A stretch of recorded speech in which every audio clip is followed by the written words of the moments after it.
One of my favorite artists, Halsey, recently tweeted about how she has a Scorpio stellium in the first house. She's a Scorpio rising and she has Venus, Mercury, and Pluto all in Scorpio.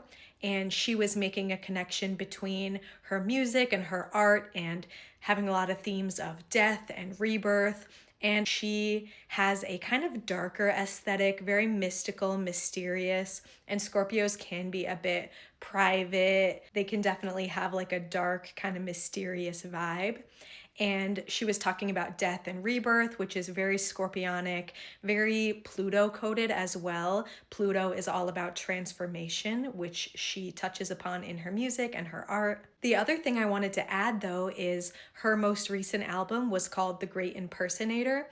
And I can't remember if she mentioned this in an interview or if it's just kind of in the lyrics on this album, but it's this idea of when you are a great impersonator and you can be anyone. In the promo, she was recreating images from a lot of famous artists like David Bowie, Cher, and she was recreating those like album covers and kind of like this idea of when you can be anyone and you can present yourself in so many different convincing ways, nobody really knows the real you.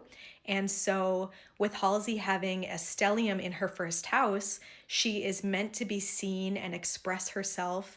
But with it being in Scorpio, there is this desire for privacy and kind of being afraid of maybe people knowing the real her. So when she is portraying all these different people and characters, and even if you look at her in interviews like across her career, she never looks the same from one interview to the next. She really is like good at reinventing her own personal image.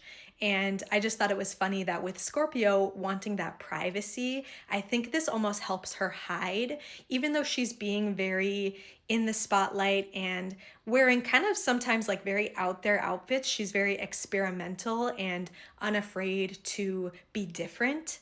But I think it almost is her way of hiding in the spotlight in plain sight, of keeping people guessing, and nobody knows the real Halsey because nobody knows who she's going to be next.